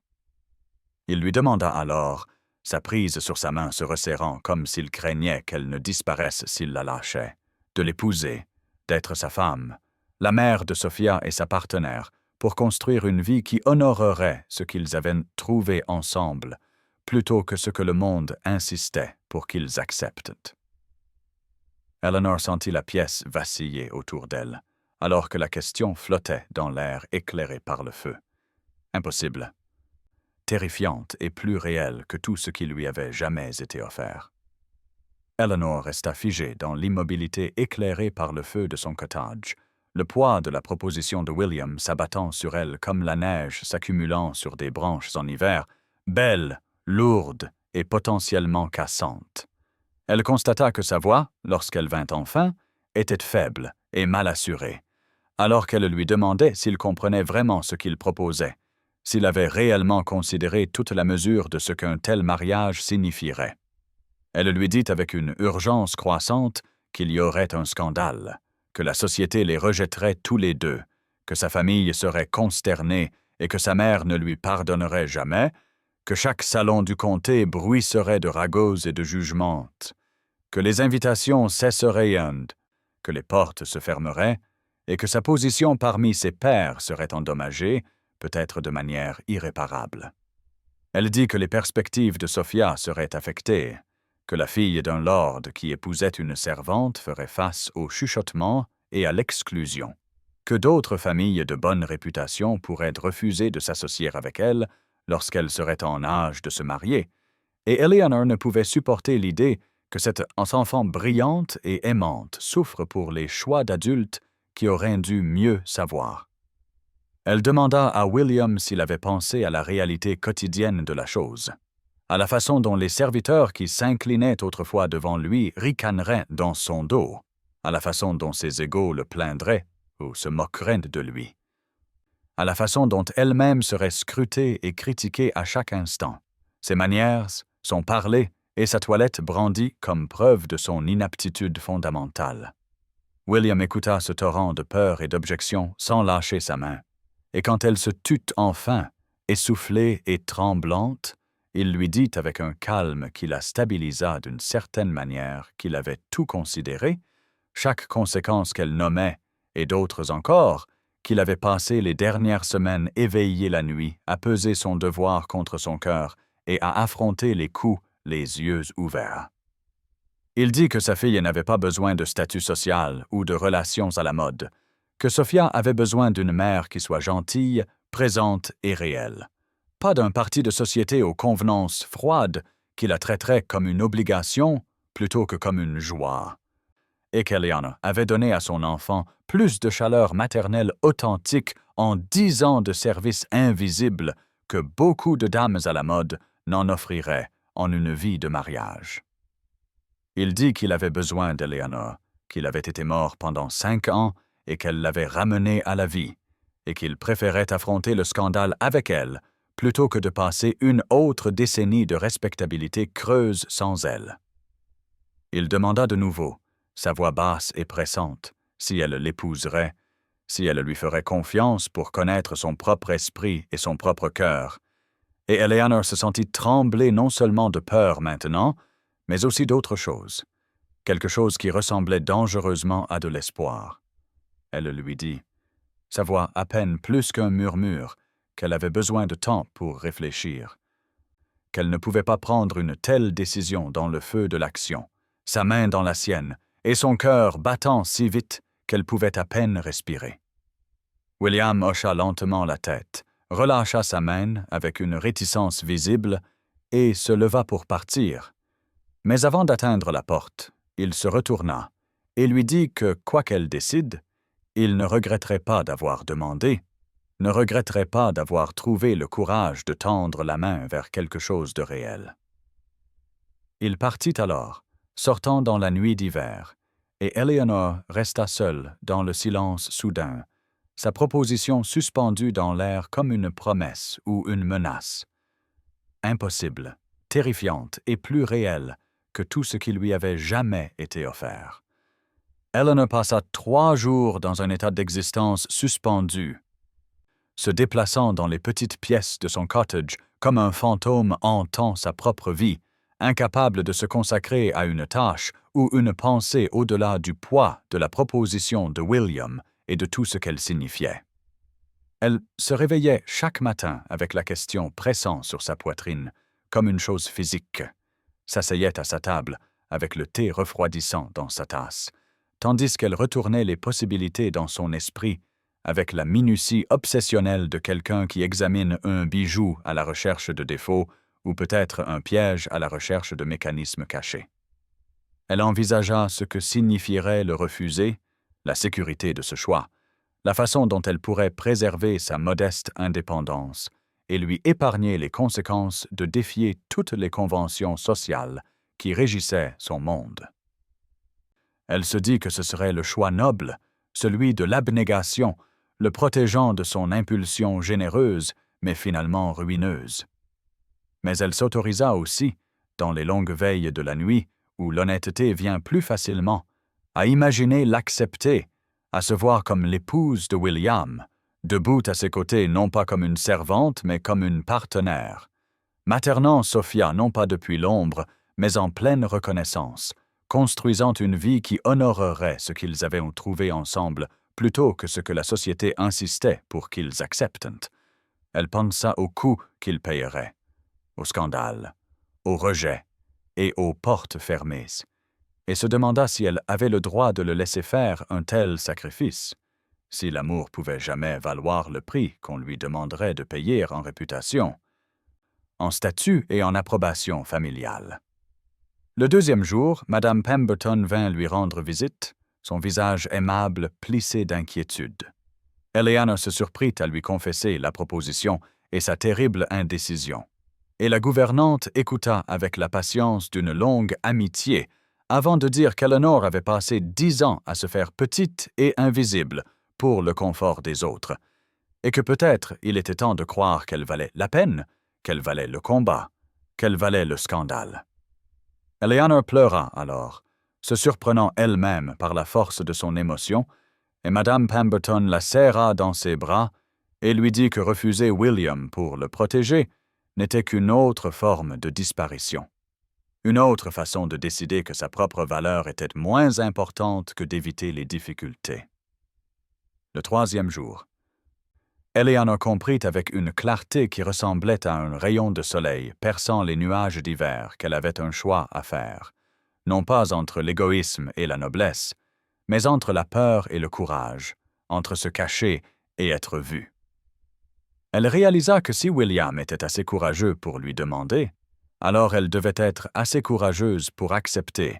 pour faire confiance à son jugement de son propre cœur, et pour croire en sa propre valeur comme quelque chose de réel et de digne, plutôt que quelque chose pour lequel il faudrait s'excuser ou se cacher.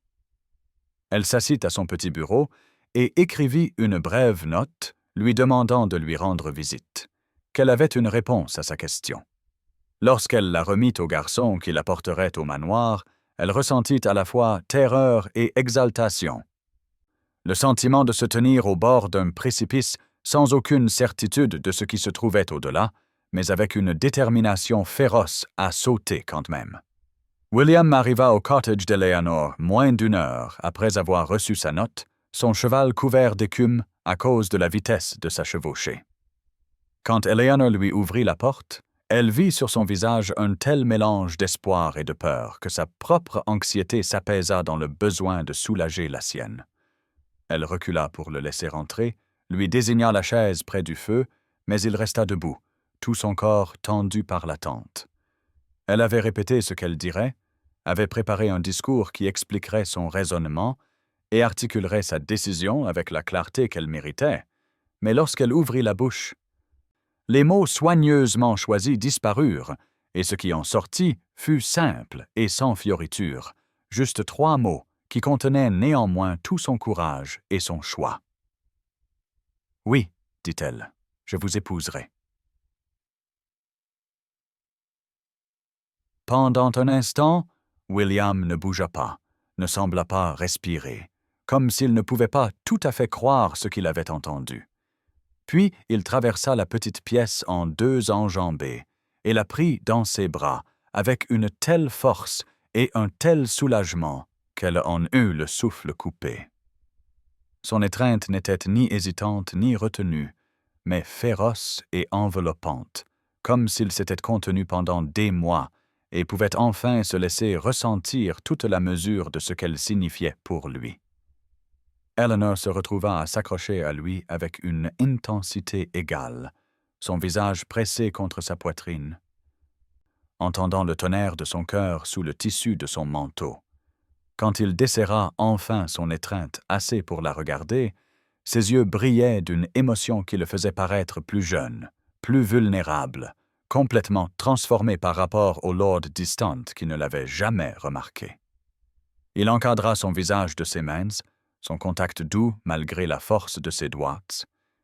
et lui demanda si elle était certaine, si elle comprenait vraiment ce qu'elle choisissait. Eleanor lui dit qu'elle était terrifiée et exaltée,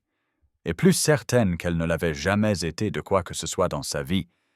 qu'elle avait décidé de lui faire confiance, et de se faire confiance, de croire que ce qu'ils avaient trouvé valait tous les défis à venir.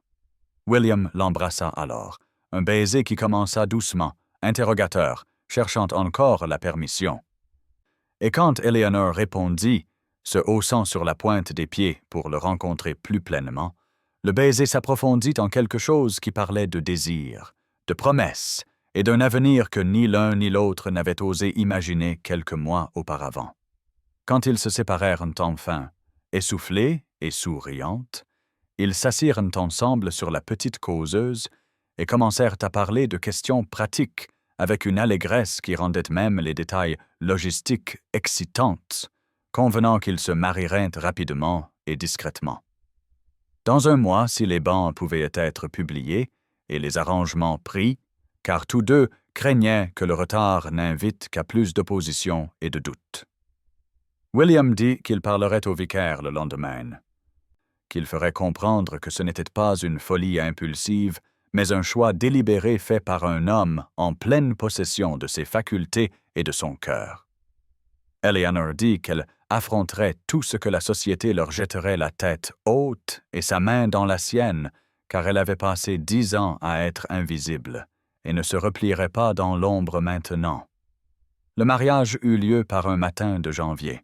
alors que le givre s'accrochait encore aux fenêtres de l'église du village, et que le ciel avait cette clarté pâle particulière qui suit des jours de neige. Eleanor se tenait dans le petit vestibule dans une robe de laine bleu foncé que Madame Pemberton l'avait aidée à retoucher à partir d'une des meilleures robes de sa tante, simple et élégante et tout à fait différente des confections élaborées que les dames du cercle de William auraient portée, mais elle lui allait bien, et quand William la vit, ses yeux lui dirent qu'elle était belle d'une manière qu'aucun miroir ne lui avait jamais montrée. L'église était à peine remplie au quart. Une poignée de témoins d'une union que la plupart de la société considérait comme se situant quelque part entre le scandaleux et l'incompréhensible. Mais ceux qui étaient venus comptaient plus que la multitude qui était restée à l'écart. Madame Pemberton était assise au premier rang, pleurant ouvertement dans son mouchoir. Plusieurs des plus jeunes bonnes du manoir étaient venues dans leurs plus belles robes et regardaient avec des yeux brillants, comme si elles assistaient à un conte de fées devenu réalité.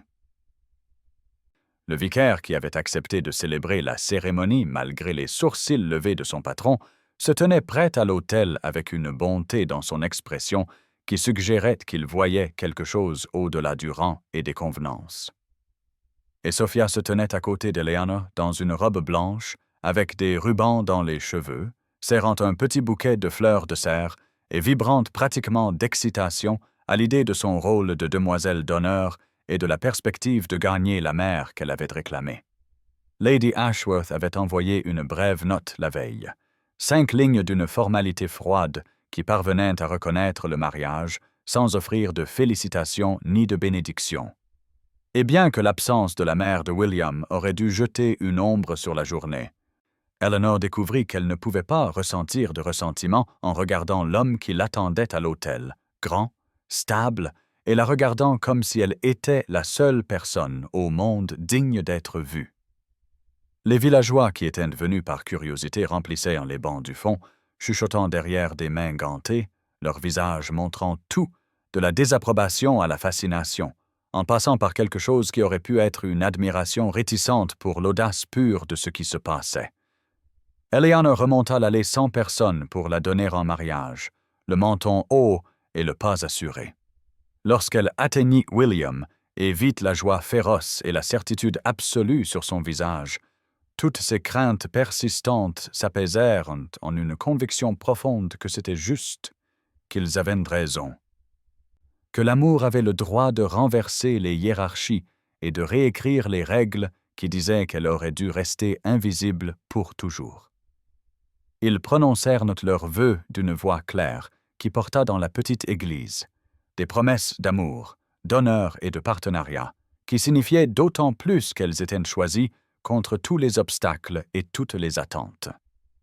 Et lorsque le vicaire les déclara mari et femme, et que William l'embrassa avec une tendresse qui fit sangloter Madame Pemberton encore plus fort,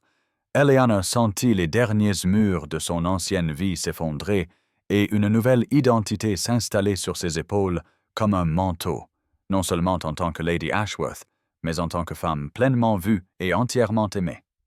Le déjeuner de noces eut lieu au cottage d'Eleanor. Un rassemblement modeste qui remplit les petites pièces d'une chaleur et de rire qui semblaient pressés contre les murs mêmes. Madame Pemberton avait insisté pour préparer elle-même la nourriture, arrivant avant l'aube pour disposer des viandes froides, du pain frais et un gâteau qu'elle avait cuit dans les cuisines du manoir avec un air de défi qui fit chuchoter les autres domestiques avec admiration au sujet de sa loyauté. William se tenait au centre du minuscule salon, paraissant presque comiquement grand au milieu du mobilier simple, mais il n'y avait aucune gêne dans ses manières, seulement un contentement profond qui adoucissait chaque ligne de son visage, alors qu'il acceptait les félicitations de la poignée d'invités, et gardait sa femme près de lui, avec une protection tendre plutôt que possessive. Eleanor se déplaçait dans son propre cottage comme si elle le voyait pour la dernière fois, touchant le dossier de la chaise où elle s'était assise pour lire à la lueur des bougies, jetant un coup d'œil à la fenêtre où elle avait regardé les saisons changer et s'était demandé si elle vieillirait ici seule, sachant que dans l'heure, ils partiraient pour le manoir Ashworth et que ce bref chapitre d'indépendance solitaire se refermerait. Pourtant, elle ne ressentait aucun regret, car ce qu'elle gagnait était tellement plus grand que ce qu'elle laissait derrière elle. Sophia s'était accrochée aux jupes d'Eleanor et refusait d'être séparée, babillant sans cesse sur le fait qu'elle avait maintenant une maman si Eleanor lui raconterait encore des histoires et s'il pourrait prendre le thé dans la nursery.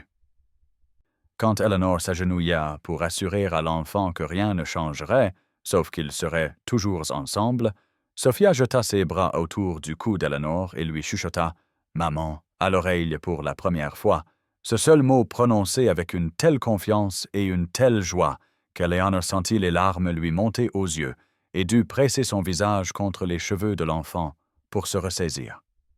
William vit la scène, vit sa femme et sa fille s'embrasser dans un rayon de soleil hivernal qui filtrait par la fenêtre du cottage, et la justesse de ce qu'il avait fait s'ancra dans ses os avec une certitude qu'aucune désapprobation sociale ne pouvait ébranler. Car c'est ce que la famille était censée être, non pas un devoir froid et des parties appropriées, mais un amour authentique, une reconnaissance mutuelle et la construction de quelque chose de réel. Quand il fut temps de partir, William porta Eleanor par-dessus le seuil du cottage, dans un geste enjoué qui la fit rire et fit applaudir les invités rassemblés. Puis il l'aida à monter dans sa voiture, le beau véhicule qui l'emmènerait non pas loin de sa vie, mais au cœur de celle-ci, Sophia grimpant après eux avec ses pétales de fleurs encore serrés dans son poing. Alors que la voiture roulait vers le manoir Ashworth, Eleanor était assise entre son mari et sa fille, une main serrée dans celle de William et l'autre posée sur la tête blonde de Sophia. Elle comprit, avec une clarté qui lui coupa le souffle, qu'elle était enfin devenue visible, non pas parce que quelqu'un avait daigné la remarquer, mais parce qu'elle avait revendiqué sa propre valeur et trouvé des personnes capables de la voir. L'avenir qui s'étendait devant elle n'était pas l'indépendance modeste qu'elle avait prévue, mais quelque chose d'infiniment plus riche, une vie de partenariat, d'amour et d'appartenance qu'elle n'avait jamais osé imaginer pouvoir être la sienne. 2 printemps s'étaient écoulés depuis le matin de janvier où Eleanor Hartley était devenue Lady Ashworth. Elle se tenait maintenant dans les jardins du manoir par un après-midi d'avril de l'an 1820, l'odeur des premières roses flottant dans l'air chaud et le son du rire de Sophia provenant de quelque part près du verger où l'enfant jouait avec le nouveau chiot que William avait ramené la semaine dernière. Eleanor se surprit à interrompre son inspection des parterres de fleurs pour simplement absorber la profonde justesse de sa vie, une sensation si différente de l'invisibilité résignée qui avait défini son existence pendant tant d'années que parfois elle devait encore toucher la bague à son doigt pour croire que c'était réel. La transformation ne s'était pas faite sans difficulté. Ces premiers mois où la société avait bruissé de scandales et où de nombreuses portes étaient restées fermement closes. Mais Eleanor avait traversé tout cela avec la même dignité tranquille qui avait toujours été sa force, et progressivement, sa grâce et sa chaleur sincère avaient conquis même les membres les plus réticents du cercle de William, jusqu'à ce qu'elle soit maintenant acceptée, sinon universellement adoptée. Et plus important encore, elle avait découvert que les opinions des gens qui valorisaient le rang plutôt que le caractère importaient bien moins qu'elle ne l'avait crainte. La maisonnée fonctionnait sans heurts sous sa direction, mais d'une manière fondamentalement différente de celle sous la précédente Lady Ashworth, car Eleanor connaissait chaque domestique par son nom et sa situation, s'enquérait de leur famille, remarquait quand quelqu'un était malade ou troublé, et le personnel lui rendait son attention avec une loyauté et une affection qui faisaient du manoir Ashworth moins une grande maison qu'un foyer. William était devenu non seulement son mari, mais son plus véritable partenaire, et l'amour entre eux n'avait fait que s'approfondir alors qu'ils construisaient une vie d'intimité sincère et de respect mutuel. Son éveil initial à sa valeur s'étant épanoui en une dévotion qui se manifestait par un millier de bontés quotidiennes, et la façon dont il la regardait encore parfois comme s'il s'émerveillait d'avoir failli la laisser s'échapper sans la voir. Sophia s'épanouissait sous la maternité d'Eleanor, l'enfante anxieuse d'il y a 2 ans maintenant confiante et brillante, sûre de savoir qu'elle était aimée.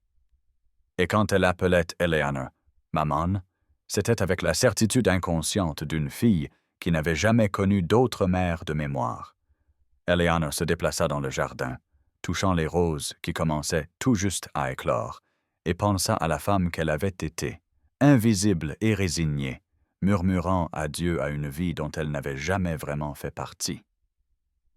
Elle comprenait maintenant que son voyage avait exigé à la fois le courage de partir et le courage de revenir, la force de revendiquer sa propre valeur et la sagesse d'accepter l'amour quand il l'avait enfin vu.